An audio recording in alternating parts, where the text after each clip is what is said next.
दोस्तों, Indian men's team border Gavaskar trophy का दूसरा मैच जीत गई है। विमेंस टीम टी20 वर्ल्ड कप के सेमीफाइनल में पहुंच गई है। विमेंस आईपीएल का शेड्यूल आ गया है। मेंस आईपीएल को लेकर ट्रेलर लॉन्च हो गया है। केएल राहुल पर जमकर बहस हो रही है तो चेतन शर्मा का स्टिंग ऑपरेशन है कि खबरों से हट ही नहीं रहा। इन शॉर्ट, इस हफ्ते सिर्फ इंडियन क्रिकेट की ही खबरें इतनी है कि पूरा एक क्रिक माइंड वीकली रिवाइंड एपिसोड उन खबरों पर ही बनाया जा सकता है। लेकिन हम अपने दोस्तों की चाहत जानते हैं, उन्हें पूरी दुनिया की खबरें सुनने में ही मजा आता है। इसलिए चलिए इस परंपरा को जारी रखते हैं और पिछले हफ्ते घटी हर छोटी बड़ी खबर को कवर करते हैं क्रिक माइंड वीकली रिवाइंड के इस एपिसोड में। और शुरुआत करते हैं मैदान के बाहर मगर मैदान से जुड़ी हुई खबरों से।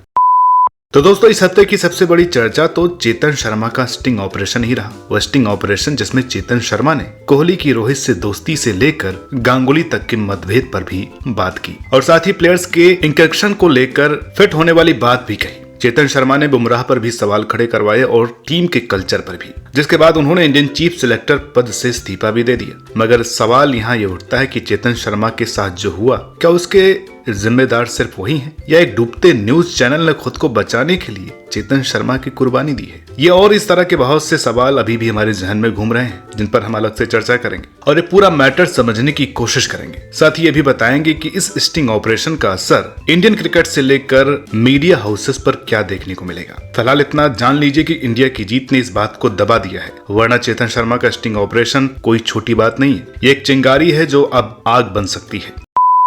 इसके अलावा एक बड़ी खबर जो हमारी नजर में आर्टिकल का लास्ट ड्रॉप करते हुए आई, वो भी इंडियन क्रिकेट के लिए अच्छी नहीं है। दरअसल हुआ ये कि दिल्ली टेस्ट पारी की पहली पारी में राहुल के फ्लॉप होने के बाद पूर्व इंडियन पेसर और कोच रह चुके वेंकटेश प्रसाद ने केएल राहुल के स्टैट्स सरेआम ट्विटर पर शेयर करते हुए उन्हें खरी खोटी सुनाई है। और रहाणे, मयंक, धवन, गिल सरीखे प्लेयर से राहुल का कंपैरिजन करते हुए उन्हें दबे लफ्जों में यूजलेस कह दिया है। इसके बाद इंडिया मैच जीता और बात आई गई हो गई। लेकिन आज सुबह आकाश चोपड़ा ने वेंकटेश प्रसाद को उस ट्वीट के जवाब में करीब 13 मिनट लंबी वीडियो बनाई और स्टैट्स के जरिए ही साबित किया कि राहुल पिछले 3 सालों में इंडिया के सेकंड बेस्ट टेस्ट बैटर हैं। इसके अलावा आकाश ने वेंकी के मैच के बीच में ट्वीट करने पर भी खूब बातें बनाई। अब आकाश और वेंकी के बीच छिड़ी जुबानी जंग का नतीजा क्या होगा पता नहीं, मगर इतना जरूर है कि इस तरह की बहस इंडियन क्रिकेट की अच्छी छवि कहीं से भी नहीं बना रही।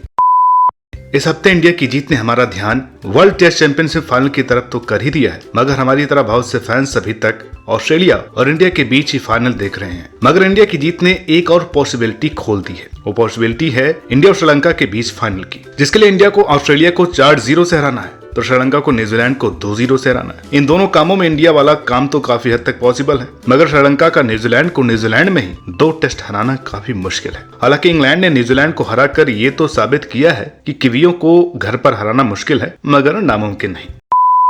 पिछले हफ्ते ऑस्ट्रेलिया के खिलाफ बचे 2 टेस्ट और वनडे मैचों के लिए इंडिया का ऐलान हुआ। इस अनाउंसमेंट में टेस्ट में राहुल का वाइस कैप्टन न होना किसी बड़े कदम की ओर इशारा कर रहा है। इसके अलावा पहले वनडे में रोहित की जगह हार्दिक पांड्या का कप्तान होना भी तय है। साथ ही स्क्वाड में बुमराह का नाम अब भी नहीं है, क्योंकि अभी उन्हें एनसीए से क्लियरेंस मिलना बाकी है। उन्होंने कुछ प्रैक्टिस मैच जरूर खेले हैं, जिसके बाद उनकी फिटनेस पर और भी पैनी निगाहें, मगर इंडियन स्क्वाड में उनका नाम नहीं होना बताता है कि वो शायद अब सीधे आईपीएल में ही दिखे। इस हफ्ते एक बड़ी खबर बांग्लादेश क्रिकेट से भी आई, जहां स्टार बॉलर तस्कीन अहमद ने पाकिस्तान सुपर लीग का ऑफर ठुकरा दिया और इंग्लैंड के विरुद्ध होने वाली सीरीज की तैयारी को वजह बताया। तस्कीन का यह कदम उन बहुत से क्रिकेटर्स के लिए आईना है जो लीग क्रिकेट के लिए अपने देश को अहमियत नहीं देते हैं। पिछले हफ्ते एक बड़ी खबर साउथ अफ्रीका से तब आई, जब वहां डीन एल्गर की जगह टेम्बा बाबूमा को अगला टेस्ट कप्तान बनाया गया। यह खबर इसलिए ज्यादा बड़ी है क्योंकि टी20 में खराब परफॉर्मेंस के बाद जहां बाबूमा को टीम से निकालने की बात चल रही थी, वहीं बाबूमा अब साउथ अफ्रीका की टेस्ट टीम का रीढ़ बन गए हैं। ये नसीब और सब्र का फल ही है जो बाबूमा के साथ इतना बेहतर हो रहा है। चलिए मैदान के अंदर की खबरों का तार छेड़ते हैं और सबसे पहली चर्चा बॉर्डर गावस्कर ट्रॉफी की ही करते हैं। इंडिया ने सीरीज का दूसरा टेस्ट मैच जीत लिया है और 10 विकेट जेब में रखते हुए जडेजा एक बार फिर मैन ऑफ द मैच बने। वापसी के बाद से लगातार दूसरे मैच में जड्डू बेस्ट प्लेयर बने। जडेजा की मौजूदगी ने टीम को ऐसा बैलेंस दिया है कि राहुल के फ्लॉप शो की कमी महसूस नहीं हो रही है, क्योंकि राहुल से लेकर जडेजा तक सबकी बातें हम पहले ही कल की वीडियो में कर चुके हैं। इसलिए इस मैच पर आज चर्चा ज्यादा नहीं करेंगे। इस हफ्ते much awaited New Zealand versus England test series का भी आगाज हुआ, जहां इंग्लैंड ने एक बार फिर बास्केटबॉल खेल दिखाते हुए किवी टीम को उन्हीं के घर में रगड़ दिया है। इंग्लैंड ने टेस्ट के चौथे दिन ही न्यूजीलैंड को 267 रनों के रिकॉर्ड अंतर से मैच हराया और सीरीज में 1-0 की बढ़त बना ली है। जबकि इंग्लैंड के लिए पहली पारी में 89 और दूसरे मैच में 54 रन बनाने वाले Harry Brook man of the match रहे। इस हफ्ते एक इंटरनेशनल T20 सीरीज खेली गई जो कि सबसे कम चर्चा में रही, लेकिन पिछले हफ्ते की सबसे बेस्ट भिड़ंत रही। जिस सीरीज की हम यहाँ बात कर रहे हैं उसके तीनों मैच अबू धाबी में अफगानिस्तान और यूएई के बीच खेले गए, जहां अफगानिस्तान ने 2-1 से सीरीज जीती। मगर ये जीत इतनी आसान नहीं थी जितनी यह लग रही है। दरअसल पहला मैच अफगानिस्तान और दूसरा मैच यूएई ने एक तरफा अंदाज में जीता, मगर जब बात तीसरे मैच की आई तो 164 रनों के सामने अफगानिस्तान एक समय 86 रन पर 4 विकेट खो चुकी थी और अगली 41 बॉल्स में 78 रन बनाने थे। यहीं से करीम जन्नत ने रिकॉर्ड 22 गेंदों में 56 रनों की पारी खेली और यूएई को हिस्ट्री बनाने से रोक दिया। वैसे भले ही यूएई ये सीरीज हार गई हो, मगर उनकी परफॉर्मेंस खासकर मोहम्मद वसीम के 91 और 75 रनों ने खूब चर्चा बटोरी है। अब आगे भी यूएई से इस तरह के बेहतर परफॉर्मेंस की ही उम्मीद है। मेंस क्रिकेट के बाद वुमेन्स इंटरनेशनल क्रिकेट की बात करें तो वहां सिर्फ T20 वर्ल्ड कप ही चर्चा में है। ग्रुप ए से ऑस्ट्रेलिया का सेमीफाइनल में जाना कंफर्म है, जबकि दूसरे स्लॉट के लिए न्यूजीलैंड और मेजबान साउथ अफ्रीका दोनों टीमें भी रेस में हैं। उधर ग्रुप बी से इंडिया और इंग्लैंड का सेमीफाइनल में जाना तय हो चुका है, क्योंकि इंडिया अपना इकलौता मैच इंग्लैंड से हारी है, इसलिए सेमीफाइनल में उन्हें ऑस्ट्रेलिया से भिड़ना पड़ेगा। अब देखना यही है कि क्या इंडिया अजय ऑस्ट्रेलिया से हार जाएगी या 2011 मेंस वर्ल्ड कप की तरह ही इंडियन टीम वुमेन्स में भी ऑस्ट्रेलिया का वर्चस्व खत्म करने की शुरुआत करेगी।